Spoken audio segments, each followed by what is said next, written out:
I was reminded yesterday of one of my favorite books, Augustine's Confessions. I had a friend who was reading it, and just on reflection, there's a question that I have in my mind: is do we have a God-sized hole in our hearts, which is something that people used to say all the time.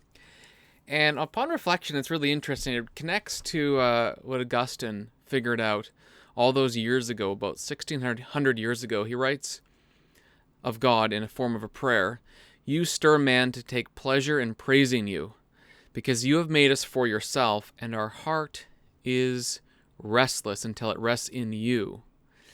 So Augustine here is saying that we take pleasure in praising God, and he made us that way.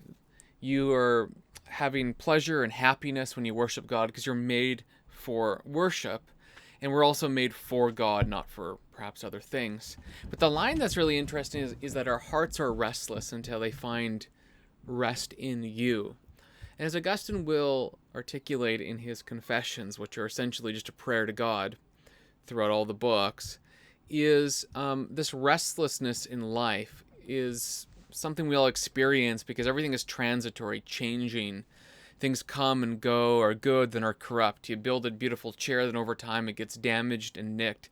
Nothing really lasts forever. Everything seems to have a timetable to it. So if you're happy because of something in this world, that thing will eventually go away. If you're happy because of your health, you'll eventually become unhealthy. If you're happy because of a relationship, you might lose that relationship, or that person may pass away. Everything is temporary. Everything is kind of fluid in this sense. It reminds me also of the book of Ecclesiastes, another sort of ancient, you might say, philosophical book.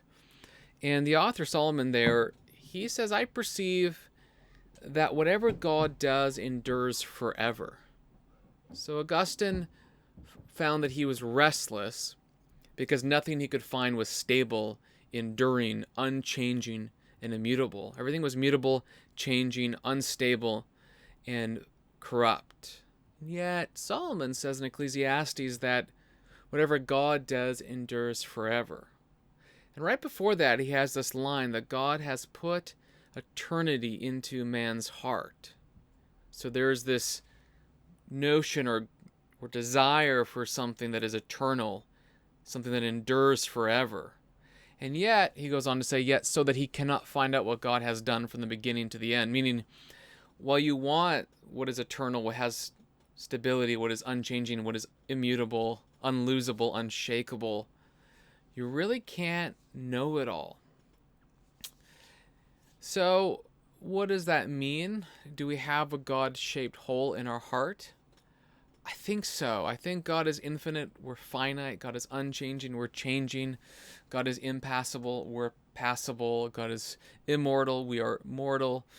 All the things that we seek in life that we can't find because things are changing, losable, corruptible, destroyable, don't endure forever. The pleasures in life that we find that are momentary are contrasted to the kind of pleasure that is possible to find in God, that we whom we are made for, because God is unchanging, immutable, infinite. He's stable.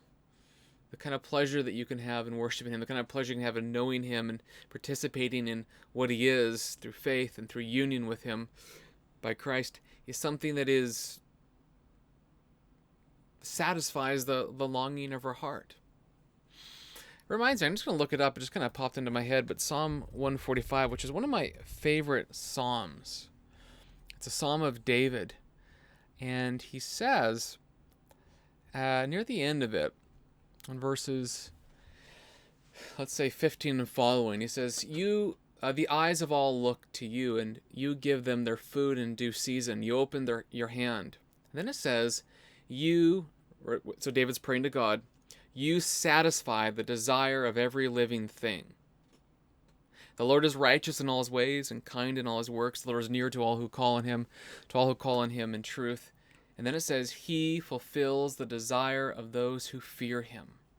He also hears their cry and saves them. The Lord preserves all who love Him, but all the wicked He will destroy. again, you have this idea where God is the longing of the nations. He is the thing that satisfies. He is the stable thing that brings rest to Augustine's heart. He is the eternity set in our heart that we can't find apart from God giving it to us in the form of a gift. He is that heart. He is that hole that fills every single heart. That internal desire that can't be satisfied in life. So yeah, I do think there is a heart. There is this sort of hole in our heart that God needs to fill. And I think for most of our life, we try to fill it through things that are changeable, mutable, temporary, corruptible, unsustainable, temporary. Yet the Bible contrasts those things with what is eternal, what is a true satisfaction, what is, in Augustine's language, something that brings rest to a restless heart.